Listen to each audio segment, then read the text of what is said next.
کہ مذہب اسلام کیا ہے؟ شورا کا حکم دیتا ہے، وَأَمْرُهُمْ شُورَىٰ بَيْنَهُمْ، مسلمان کے اپنے معاملات کو مشورے سے، کون حاکم کون نائب، رسول اللہ کا نائب کون خلیفہ ہوگا، یہ مشاورت پر رسول اللہ نے چھوڑا تھا۔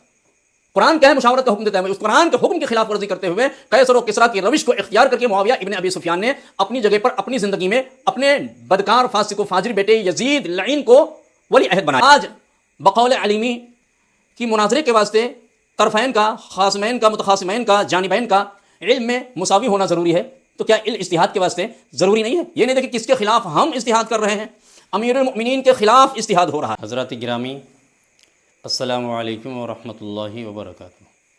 امید کہ آپ تمامی حضرات بخیر و عافیت ہوں گے۔ یہ سلسلے اظہار حقیقت معاویہ کا چوتھا پارٹ ہے۔ اس سے پہلے جو ویڈیو آپ کی خدمت میں پہنچائی گئی، اس میں معاویہ نام کے معنی کیا ہیں، تاریخ الخلفاء کے حوالے سے اس حقیقت کو بیان کیا گیا، اور اس کو صرف امام جلال الدین سیوطی رحمہ اللہ نے اپنی تاریخ الخلفاء ہی میں نہیں بیان کیا ہے، بلکہ اس کے علاوہ اور دیگر کتابوں میں یہ حقیقت موجود ہے۔ مثلا تہذیب الکمال فی اسماء الرجال میں اس کو دیکھا جا سکتا ہے، یوں ہی نبراس شرح عقائد میں بھی یہ حقیقت موجود ہے کہ معاویہ کا یہی معنی بیان کیا گیا ہے، اور دیگر کتب میں معاویہ کا یہ بھی معنی بیان کیا گیا ہے کہ معاویہ کا معنی وہ کتیا کہ جو کتوں کے ساتھ مل کر کے بھونکے، جس سے کہ معاویہ میں تائے تانیث اس پہ دلالت کرتی ہے۔ آج بھی معاویہ ابن ابی سفیان کی کچھ حقیقتوں کو بیان کرنا اور انہیں منظر عام پہ لانا ہے، تو میں اپنی طرف سے کچھ نہ کہتے ہوئے میں چلتا ہوں پھر وہی تاریخ الخلفاء امام جلال الدین سیوطی رحمہ اللہ کی یہ کتاب ہے، اور ترجمہ ہے ادیب شہیر حضرت شمس بریلوی، آپ دیکھ سکتے ہیں۔ اور اس کا باب کیا ہے؟ باب معاویہ ابن ابی سفیان کے احوال اور ان کے حالات کا۔ تو دیکھیے، آج اگر ہم معاویہ ابن ابی سفیان کو صرف معاویہ ابن ابی سفیان کہتے ہیں تو لوگوں کو، بھائیوں کو اعتراض ہوتا ہے، صحابی کے ساتھ خالی نام لے رہے ہیں، گستاخی ہے، یہ ہے۔ آئیے دیکھیے معاویہ کو کن کن ناموں کے ساتھ یاد کیا گیا ہے۔ چنانچہ یہ بیان کرتے ہیں، معاویہ کے تحمل کو بیان کرتے ہوئے کہتے ہیں، ایک شخص ابن عون کہتے ہیں، کون؟ ابن عون کہتے ہیں کہ ایک شخص نے آپ سے کہا کہ اے معاویہ تم سیدھے ہو جاؤ ورنہ ہم خود تمہیں سیدھا کریں گے۔ کیا؟ اے معاویہ تم سیدھے ہو جاؤ ورنہ ہم خود تمہیں سیدھا کر دیں گے۔ تو کہتے ہیں آپ نے فرمایا کہ تم مجھے کس چیز سے سیدھا کرو گے؟ تو انہوں نے کہا کہ تمہیں اینٹیں مار مار کر۔ آپ نے فرمایا اچھا تو ٹھیک ہے، میں اسی وقت سیدھا ہو جاؤں گا۔ اب چلتے ہیں ہم اصل کتاب کی طرف۔ اصل کتاب یہ حضرت امام جلال الدین سیوطی رحمہ اللہ کی یہ کتاب ہے، جس کا انہوں نے ترجمہ کیا ہے، اس کو یہاں پہ دیکھا جا سکتا ہے۔ یہ ہے اصل کتاب، یہ عبارت ہے، اور یہ کتاب ہے تاریخ الخلفاء امام جلال الدین سیوطی رحمہ اللہ۔ آپ کے الفاظ کیا ہیں؟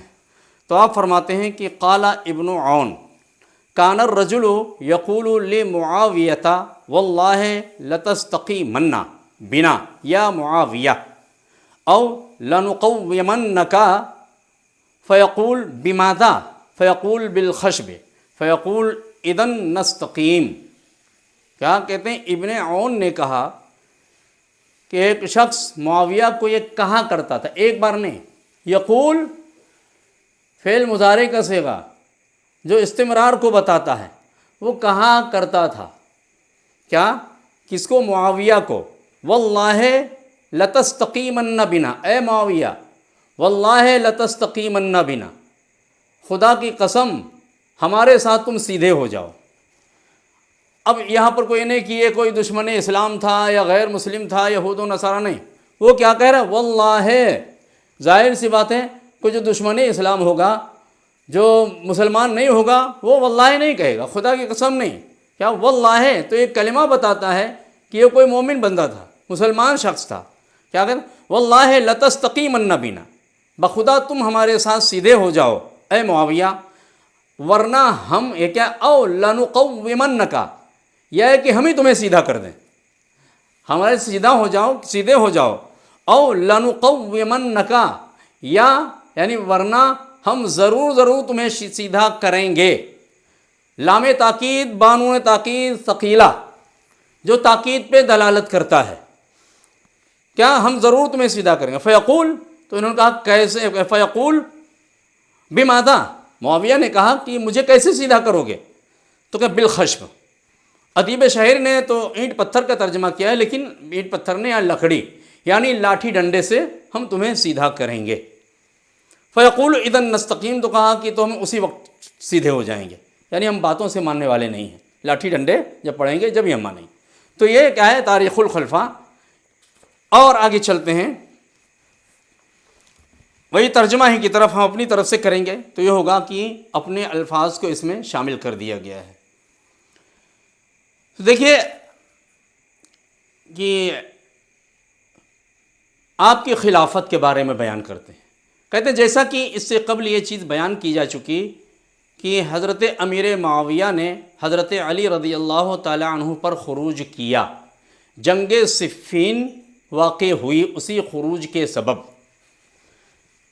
یہ کون؟ حضرت امام جلال الدین سیوطی رحمہ اللہ نے اپنی کتاب میں نقل فرمایا، شمس بریلوی اس کا ترجمہ کر رہے ہیں کہ حضرت علی رضی اللہ تعالی عنہ پر خروج کیا، بغاوت کی، اسی کے نتیجے میں جنگ صفین واقع ہوئی اور خود کو خلیفہ کے لقب سے ملقب کیا۔ اسی طرح انہوں نے حضرت امام حسن مجتبیٰ رضی اللہ تعالی عنہ پر خروج کیا، جس کے باعث امام حسن خلافت سے دستبردار ہو گئے۔ چنانچہ امیر معاویہ 41 ہجری ماہ ربیع الآخر یا کہ جمادی الاول میں تخت خلافت پر متمکن ہوئے، اور چونکہ اس سال کوئی اور خلافت کا دعوے دار نہیں تھا اور صرف آپ کی خلافت پر امت کا اجماع ہوا، اس لیے اس سال کا نام سال جماعت رکھا گیا، اور اسی سے والجماعت ہے، یہ جو والجماعت لیا گیا ہے اسی عام الجماعہ سے، یہ اسی سے والجماعہ، یہ الفاظ میرے ہیں، یہ کتاب میں نہیں ہے۔ تو اب دیکھیے کہ حضرت امام جلال الدین سیوطی رحمہ اللہ نے لکھا ہے کہ معاویہ نے مولا کے خلاف خروج کیا، حالانکہ حدیث ثقلین تواتر کے درجے کو پہنچی ہوئی ہے۔ آقا کریم صلی اللہ علیہ وآلہ وسلم نے تاکیدی الفاظ میں فرمایا، اذکرکم اللہ فی اہل بیتی، اذکرکم اللہ فی اہل بیتی، اذکرکم اللہ فی اہل بیتی، میں اپنے اہل بیت کے مسئلے میں تمہیں خدا کی یاد دلاتا ہوں، تمہیں خدا کی یاد دلاتا ہوں، خدا کی یاد دلاتا ہوں۔ اور دوسری روایت میں فرمایا اخوفکم اللہ فی اہل بیتی، میں اپنے اہل بیت کے مسئلے میں تمہیں خدا کا خوف دلاتا ہوں۔ تو مقرر آقا کریم صلی اللہ علیہ وآلہ وسلم نے ان جملے کو ارشاد فرمایا، اس جملے کو ارشاد فرمایا تاکید کے طور پہ، تاکید لفظی 3 بار آپ نے مقرر فرمایا۔ اس کا مطلب یہ کہ نگاہ رسالت کچھ دیکھ رہی تھی کہ میرے بعد میرے گھر والوں کے ساتھ کیا مصائب پیش آئیں گے اور ان کے ساتھ کیا ظلم و زیادتی کی جائے گی۔ تو یہ حدیث ظاہر سی بات ہے متواتر کے درجے کو پہنچی ہوئی ہے، معاویہ ابن ابی سفیان کے علم میں یہ حدیث تھی، تو یہ حدیث رسول ہونے کے باوجود فرمان رسول صلی اللہ علیہ وآلہ وسلم کا کچھ بھی خیال نہیں رکھا گیا، کوئی پرواہ نہیں کی گئی، اور مولا کے خلاف خروج کیا گیا، جس کے بارے میں میرے آقا علیہ السلام نے فرمایا تھا، اللہم والی من والا وعاد من عادا، اے علی اے اللہ جو علی کو دوست رکھے تو اسے دوست رکھ، اور جو علی کو دشمن رکھے تو اس کا دشمن ہو جا۔ تو انہوں نے مولا کے خلاف خروج کیا۔ اچھا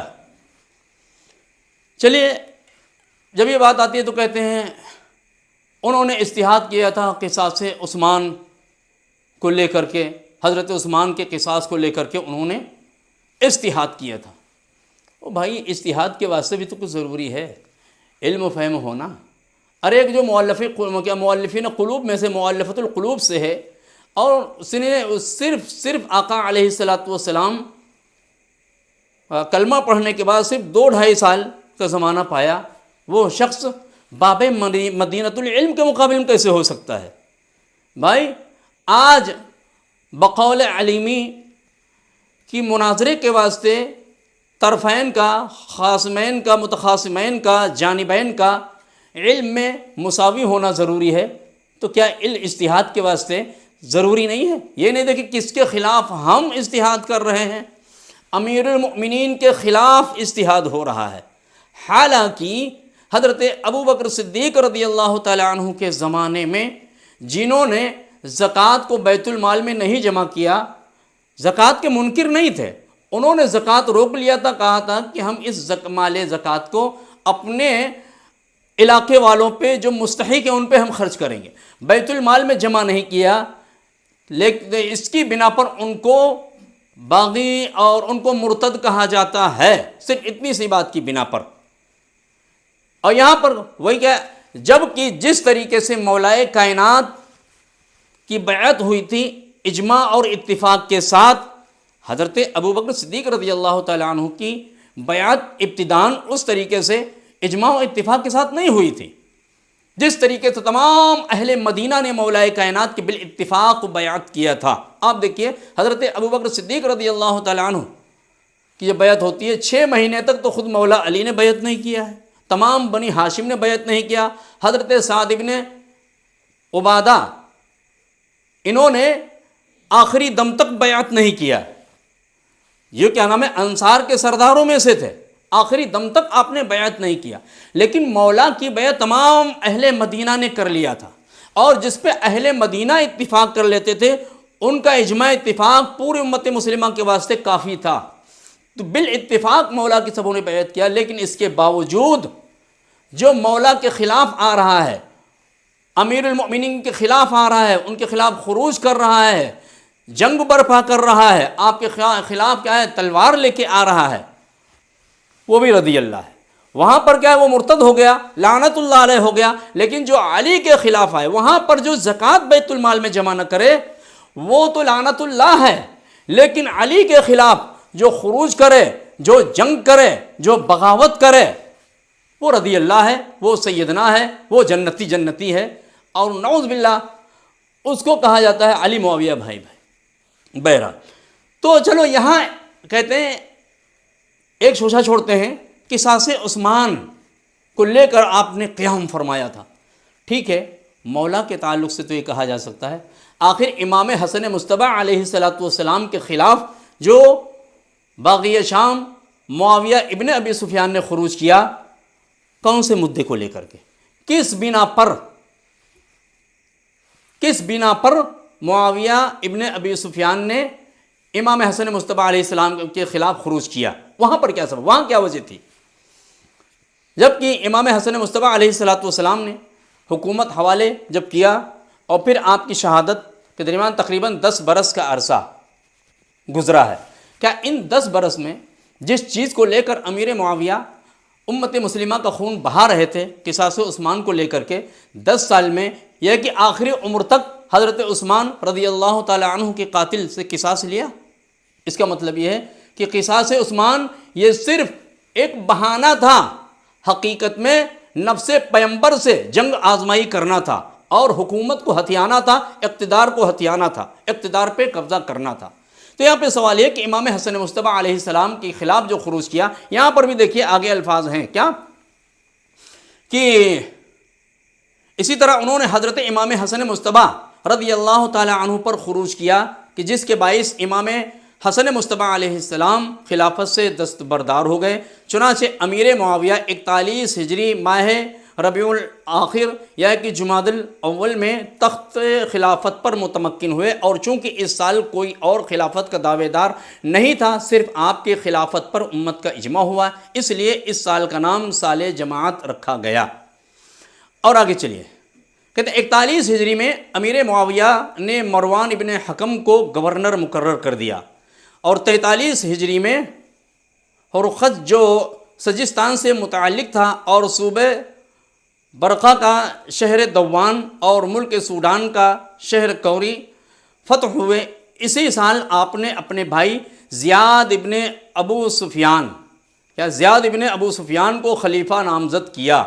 زیاد ابن ابو سفیان، یاد رکھیں زیاد یہ ابو سفیان سے ہے لیکن نکاح سے نہیں، بدفعلی، نطفے کیا ہے، حرام کاری کے سبب کیا ہے، یہ اپنے ماں کے شکم میں جنم لیا تھا، یعنی یہ ولد الزنا ہے، زیاد ولد الزنا تھا۔ آقا صلی اللہ علیہ وآلہ وسلم کی واضح حدیث موجود ہے کہ الولد للفراش وللعاہر حجر، کہ بچہ صاحب فراش ماں کی طرف منسوب ہوگا، یعنی جو نطفہ حرام سے بچہ پیدا ہو وہ بچہ ماں کا کہلائے گا، اور جس کا نطفہ ہے بچہ اس کی طرف منسوب نہیں ہوگا، بلکہ وہ زانی جو زنا کرنے والا ہے اس کے واسطے پتھر ہے، بچہ نہیں ملے گا، اسے پتھر ملیں گے، یعنی اس کے اولاد کی نسبت باپ کی طرف نہیں ہوگی۔ اس حدیث رسول صلی اللہ علیہ وآلہ وسلم کی صریح مخالفت کرتے ہوئے معاویہ ابن ابی سفیان نے زیاد کو اپنا بھائی بنایا، بالکل رسول اللہ کی مخالفت کرتے ہوئے۔ اسی لیے ہم کہتے ہیں معاویہ ابن ابی سفیان پکا منافق ہے، اس لیے کہ ظاہر تو کیا اسلام کا کلمہ پڑھا، اسلام کا لبادہ اوڑھا، لیکن ایک نہیں سینکڑوں مقام پر معاویہ ابن ابی سفیان نے رسول اللہ صلی اللہ علیہ وآلہ وسلم کی واضح سنتوں کی مخالفت کیا ہے۔ ہاں تو کہتے ہیں کہ اور اپنے بھائی زیاد ابن ابی سفیان کو خلیفہ نامزد کیا، اور یہ سب سے پہلا واقعہ نیابت خلافہ کا ہے، یہ سب سے پہلا واقعہ نیابت خلافت ہے جو رسول اللہ صلی اللہ علیہ وآلہ وسلم کے خلاف، رسول اللہ صلی اللہ علیہ وآلہ وسلم کے حکم کے خلاف ظہور میں آیا، یعنی اپنے بیٹے کو زیاد ابن ابی سفیان کو خلیفہ نامزد کیا۔ یہ سب سے پہلا واقعہ نیابت کا ہے جو رسول اللہ صلی اللہ علیہ وسلم کے حکم کے خلاف ظہور میں آیا، یعنی یہاں پر بھی رسول اللہ صلی اللہ علیہ وآلہ وسلم کے حکم کی مخالفت کیا ہے معاویہ ابن ابی سفیان نے۔ اور آگے فرماتے ہیں یعنی خلافت کی نامزدگی بذریعہ انتخاب نہیں ہوئی، بلکہ انہوں نے اپنے حکم سے اپنے بھائی کو خلیفہ نامزد کیا۔ یہ الفاظ مترجم کے ہیں۔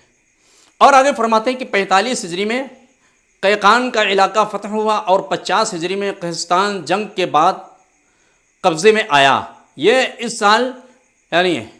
سال اس لحاظ سے بہت ہی اہم ہے کہ امیر معاویہ نے اس سال اپنے بیٹے یزید کی ولی عہدی پر اہل شام سے بیعت لی، اور اس اعتبار سے آپ اسلام میں پہلے وہ شخص ہیں کہ جنہوں نے اپنی حیات میں اپنے بیٹے کے لیے مسلمانوں سے بیعت لی۔ یہ بدعت بھی معاویہ ابن ابی سفیان نے ایجاد کیا ہے، اپنے جگہ پر اپنے بیٹے کو رکھنا، جبکہ مذہب اسلام کیا ہے، شورا کا حکم دیتا ہے، وَأَمْرُهُمْ شُورَى بَيْنَهُمْ، مسلمان کیا اپنے معاملات کو مشورے سے، کون حاکم، کون نائب، رسول اللہ کا نائب، کون خلیفہ ہوگا، یہ مشاورت پر رسول اللہ نے چھوڑا تھا۔ قرآن کیا ہے، مشاورت کا حکم دیتا ہے۔ اس قرآن کے حکم کی خلاف ورزی کرتے ہوئے قیصر و کسریٰ کی روش کو اختیار کر کے معاویہ ابن ابی سفیان نے اپنی جگہ پر اپنی زندگی میں اپنے بدکار فاسق و فاجر بیٹے یزید لعین کو ولی عہد بنایا۔ تو کہتے ہیں کہ یہ پہلے شخص ہیں کہ جنہوں نے اپنی حیات میں اپنے بیٹے کے لیے مسلمانوں سے بیعت لی، اور شام سے فارغ ہو کر آپ نے حاکم مدینہ مروان کو لکھا کہ وہ اہل مدینہ سے بھی یزید کی بیعت لیں۔ چنانچہ ایک خطبے میں مروان نے کہا کہ مجھے خلیفہ کی طرف سے یہ حکم ملا ہے کہ میں ان کے بیٹے یزید کے لیے آپ لوگوں سے حضرت ابو بکر صدیق رضی اللہ تعالیٰ عنہ، حضرت عمر فاروق اعظم رضی اللہ تعالیٰ عنہ کی سنت پر بیعت لوں۔ یہ سن کر حضرت عبد الرحمن ابن ابی بکر رضی اللہ تعالیٰ عنہ نے فوراً جواب دیا کہ نہیں، یہ سنت حضرت ابو بکر، حضرت عمر رضی اللہ تعالیٰ عنہما نہیں ہے، بلکہ یوں کہو کہ قیصر و کسریٰ کی سنت پر بیعت لوں۔ یہ کون؟ حضرت عبد الرحمن ابن ابی بکر رضی اللہ تعالیٰ عنہ نے بر وقت نکیر فرمائی، اس پہ اعتراض کیا۔ آج اگر ہم کہہ دیں تو فتاوے آتے ہیں، مرتد ہو گیا، یہ ہو گیا، کیا ہو گیا، دنیا بھر کے فتاوے، یہ فتویٰ جاری کرو. کیا کہا کہ یہ رسول اللہ حضرت ابو بکر و عمر رضوان اللہ علیہم اجمعین کو سنت نہیں، یہ قیصر و کسریٰ کی سنت ہے.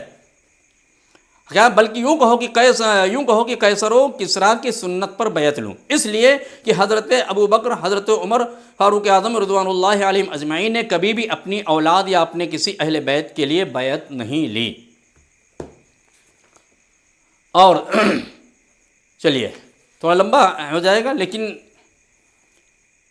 یہ سب کام کی باتیں ہیں. کہتے ہیں 51 ہجری میں امیر معاویہ نے حج ادا کیا اور اپنے بیٹے یزید کے نام تمام لوگوں سے بیعت لی. انہوں نے حضرت عمر رضی اللہ تعالیٰ عنہ کے فرزند کو بلا کر کہا کہ اے ابن عمر، تم تو یہ کہتے تھے کہ جس دن مجھ پر کوئی امیر نہیں ہوگا اس روز مجھے چین نہیں آئے گا، اور اب تم معاملے خلافت میں رخنا اندازی کر رہے ہو، یعنی میرے بیٹے کی بیعت نہیں کر رہے ہو. تو جو کیا ہے قیصر و کسریٰ کی سنت کیا بری سنت، برا طریقہ جو امیر معاویہ رائج کر رہے تھے، حضرت عبداللہ ابن عمر نے اس کی مخالفت کیا تو کہہ رہے ہیں کہ تم نے امر خلافت میں رکھنا اندازی کیا ہے. کیا تم اب خلافت کے معاملے میں رکھنا اندازی کر رہے ہو؟ یہ سن کر حضرت عبداللہ ابن عمر رضی اللہ تعالی عنہ نے تقریر کرتے ہوئے حمد و نعت مصطفیٰ کے بعد کہا، اے امیر، آپ سے پہلے بھی خلفاء گزرے ہیں اور ان کے بھی فرزند تھے، اور ان کے لڑکوں سے آپ کا لڑکا یزید بہتر نہیں ہے، مگر انہوں نے کبھی بھی اپنی اولاد میں سے کسی بیٹے کو اپنا ولی عہد مقرر نہیں کیا، بلکہ انہوں نے اس انتخاب کو عام مسلمانوں پہ چھوڑ دیا. پس آج بھی اگر وہ کسی شخص کی خلافت پر اجماع کر لیں تو میں بھی اس کو قبول کر لوں گا، یعنی میں بھی انہیں عامت المسلمین میں سے ایک فرد ہوں، جب وہ قبول کر لیں گے تو میں بھی قبول کر لوں گا. آپ مجھے اس بات سے ڈراتے ہیں کہ میں مسلمانوں میں رکھنا اندازی کرنے والا ہوں، حالانکہ یہ امر واقعہ یعنی حقیقت واقعہ نہیں ہے. یہ تقریر کر کے آپ وہاں سے اٹھ کر چلے گئے. پھر حضرت امیر معاویہ نے فرزند حضرت ابو بکر صدیق رضی اللہ تعالیٰ عنہ یعنی حضرت عبد الرحمن ابن ابی بکر رضی اللہ تعالیٰ عنہما کو بلایا. جب وہ تشریف لائے تو اس سے بھی یعنی ان سے بھی وہی کچھ کہا جو ابھی ابن عمر رضی اللہ تعالیٰ عنہ سے کہا تھا. حضرت ابو بکر صدیق رضی اللہ تعالیٰ عنہ نے ان کی بات بیچ سے کاٹ کر، یعنی حضرت ابن ابو بکر، حضرت عبد الرحمن ابن ابی بکر رضی اللہ تعالیٰ عنہ نے ان کی بات بیچ سے کاٹ کر کہا کہ کیا آپ نے یہ سمجھ رکھا ہے کہ انتخاب خلیفہ کے معاملے میں ہم نے آپ کو اپنا وکیل بنا لیا ہے؟ خدا کی قسم ہم نے آپ کو اپنا وکیل نہیں بنایا ہے. خدا کی قسم ہم چاہتے ہیں کہ اس معاملے میں تمام مسلمان جمع ہوں اور باہم مشاورت کریں، پھر انتخاب کریں. یہ کہہ کر آپ اٹھ کر کھڑے ہو گئے. اس وقت امیر معاویہ نے دعا کی کہ الہی جو کچھ میں چاہتا ہوں اس میں تو میری مدد فرما، یعنی میں اپنے بیٹے کو، اپنے بدکار ظالم فاسق فاجر گنہگار بیٹے کو کیا ہے اپنا ولی عہد بنانا چاہتا ہوں. پھر کہتے ہیں پھر حضرت عبد الرحمن ابن ابی بکر صدیق رضی اللہ تعالیٰ عنہما سے فرمایا کہ تم سختی اور درستی سے کام مت لو، ذرا نرمی کا رویہ اختیار کرو. کہیں تم اہل شام تک اس بات کو نہ پہنچا دینا، کیونکہ میں ڈرتا ہوں کہ کہیں وہ سبقت کر کے آپ سے بیعت نہ کر لیں. لیکن یہاں پہ حاشیہ لگا کر کے مترجم صاحب فرما رہے ہیں کہ حضرت مصنف علام کے الفاظ یہ ہیں کہ فَإِنِّي أَخَافُ أَن يَسْبِقُونِي بِنَفْسِكَ. اس جملے سے ایک یہ بھی مفہوم نکلتا ہے کہ مجھے ڈر ہے کہ کہیں اہل شام تم پر سبقت نہ کر بیٹھیں، یعنی تمہارے ساتھ کہیں لڑنا نہ شروع کر دیں، کہ انہیں پتہ چل جائے کہ تم ہماری مخالفت کر رہے ہو تو کہیں وہ تمہارے ساتھ قتال پہ آمادہ نہ ہو جائیں. اس طریقے سے اہل شام کو معاویہ نے ان اکابر صحابہ کے خلاف بزن کر رکھا تھا. اور پھر کہتے ہیں کہ آپ کچھ صبر کریں تاکہ میں رات تک ان کو اطلاع دے دوں کہ تم نے یزید کی بیعت کر لی ہے. یہ دیکھیے معاویہ ابن ابی سفیان کا یہ بدترین جھوٹ ہے کہ حضرت عبد الرحمن ابن ابی بکر رضی اللہ تعالیٰ عنہ نکیر فرما رہے ہیں، بیعت نہیں کر رہے ہیں، مخالفت کر رہے ہیں، اور یہ کہتے ہیں کہ آج رات تک تم کیا ہے مجھے مہلت دے دو تاکہ کیا ہے میں رات تک ان کو میں اطلاع دے دوں کہ تم نے یزید کی بیعت کر لیا ہے. یہ کتنا بدترین جھوٹ ہے، یہ بدترین جھوٹ. اور پھر کیا ہے وہ سیدنا وہ رضی اللہ، اس کے بعد تم سے جو کچھ بن پڑے وہ کر لینا، صرف ابھی مجھے موقع دے دو کہ میں ان کو بتا دوں کہ تم نے بیعت کر لیا ہے. یہ ہے جو. اور آگے کہتے ہیں اس کے بعد امیر معاویہ نے حضرت ابن زبیر کو بلایا اور ان سے کہا ہے کہ اے ابن زبیر تم ایک شاطر لومڑی کی طرح ہو. اللہ اکبر. حضرت عبداللہ ابن زبیر حضرت زبیر بن العوام جو حواری رسول میں سے، ان کے فرزند کو معاویہ کیا کہہ رہا ہے؟ تم شاطر لومڑی ہو۔ اگر یہ بات معاویہ کے بارے میں کہہ دی جائے تو ابھی زمین و آسمان کو ایک کر دیا جائے، گستاخی کر دیا، اس کے خلاف کیا فتاوے آئیں، اور اگر کہیں پڑوسی ملک میں کوئی ایسا کہہ دے تو اس کا سر ہی تن سے جدا کرنے کا دعویٰ مطالبہ کیا جائے، مطالبہ شروع کر دیا جائے۔ تو یہ جناب معاویہ ہیں جو جلیل القدر صحابی کے بیٹے حضرت عبداللہ ابن زبیر کو کیا کہتے ہیں کہ تم ایک شاطر لومڑی کی طرح ہو کہ جو ایک بل سے نکل کر جھٹ سے دوسرے بل میں گھس جاتی ہے۔ تم نے ہی ابن عمر اور ابن ابو بکر کے کانوں میں کچھ پھونک دیا ہے اور انہیں بھڑکا دیا ہے، اور کسی دوسرے شخص کی بیعت پر تم نے ان کو آمادہ کر دیا ہے۔ اور چلیے، اور کہتے ہیں ان حضرات کے چلے جانے کے بعد امیر معاویہ ممبر پر تشریف لائے۔ دیکھو تینوں حضرات کون؟ حضرت عبداللہ ابن عمر، حضرت عبد الرحمن ابن ابی بکر، حضرت عبداللہ ابن زبیر رضوان اللہ علیہم اجمعین، سبوں نے مخالفت کیا، بیعت نہیں کیا۔ لیکن ان کے جانے کے بعد اب معاویہ کیا کہہ رہے ہیں؟ دیکھیں کس قدر جھوٹ، فراڈ، دغا، فریب سے اپنے بدکار اور فاسق و فاجر بیٹے کی بیعت لے رہے ہیں۔ کیا کہتے ہیں؟ ان حضرات کے چلے جانے کے بعد حضرت امیر معاویہ ممبر پر تشریف لائے اور حمد و نعت کے بعد کہا کہ میں نے کجرو لوگوں کی باتوں کو سن لیا ہے۔ کجرو کسے کہتے ہیں؟ ٹیڑھی چال چلنے والے، کجروی کہتے ہیں، کجروی اختیار کر رہے ہو یعنی آڑی ٹیڑھی چال چلتے ہو۔ تو کہتے ہیں کہ میں نے کجرو لوگوں کی باتوں کو سنا، ان کی باتوں سے ظاہر ہے کہ وہ ابن ابو بکر، ابن عمر اور ابن زبیر، یعنی ان کی باتوں سے، کن کی؟ یعنی حضرت عبداللہ ابن عمر، حضرت عبد الرحمن ابن ابی بکر اور حضرت عبداللہ ابن زبیر رضوان اللہ علیہم اجمعین، کہتے ہیں ان کی باتوں سے ظاہر ہے کہ یزید کی بیعت کبھی بھی نہیں کریں گے۔ خود کہہ رہے ہیں، دیکھیے کس قدر تضاد ہے، خود کہہ رہے ہیں کہ ان کی باتوں سے یہ ظاہر ہے کہ یہ کبھی بھی یزید کی بیعت نہیں کریں گے، حالانکہ وہ تینوں یزید کی بیعت کر چکے ہیں۔ بالکل ایسا ہی جملہ ابھی پڑوسی ملک کے جو یوٹیوبر مفتی ہیں، انہوں نے آقا کریم صلی اللہ علیہ وآلہ وسلم کی شان میں گستاخی کرتے ہوئے، مغلظات بکتے ہوئے، ہذیان بکتے ہوئے کیا کہا کہ رسول اللہ لکھنا پڑھنا بالکل نہیں جانتے تھے، کاتبان وہی غلط سلط لکھ دیتے تھے، آپ کو پتہ ہی نہیں چلتا تھا، اور جب مطالبہ ہو تو کہتے ہیں میں نے رسول اللہ کو کبھی ان پڑھ نہیں کہا۔ یہ کہا ہے پڑھنا لکھنا نہیں جانتے تھے، ان پڑھ کبھی نہیں کہا ہے۔ بتائیے کس قدر امت کو بیوقوف بنایا جا رہا ہے۔ بھائی کیا فرق ہے دونوں ان پڑھ جو پڑھا لکھا نہ ہو اور جو پڑھنا لکھنا نہ جانتا ہو، کیا مطلب ہے؟ بلکہ پڑھنا لکھنا جو نہ جانتا ہو یا اس سے بھی بڑھ کر جملہ ہے۔ تو ایسے ہی یہاں پر انہوں نے کیا کیا، چونکہ یہ انہی کے معاویہ کی وکالت کرنے والے ہیں نا، تو اپنے ابا جان کی بالکل روش پہ ہیں۔ معاویہ کیا کہہ رہے ہیں؟ ان کی باتوں سے بالکل صاف یہ ظاہر ہے کہ کبھی بھی یزید کی بیعت نہیں کریں گے، حالانکہ وہ تینوں یزید کی بیعت کر چکے ہیں، اس کی اطاعت قبول کر لی ہے۔ یہ سن کر اہل شام نے کہا کہ خدا کی قسم وہ لوگ جب تک ہمارے سامنے یزید کی بیعت نہیں کریں گے ہم اس بات کو نہیں مانیں گے، اور اگر انہوں نے ہمارے سامنے ایسا نہیں کیا تو پھر ہم ان تینوں کے سر کو اڑا دیں گے۔ یہ سن کر امیر معاویہ نے کہا کہ واہ واہ، قریش کی شان میں ایسی گستاخانہ باتیں۔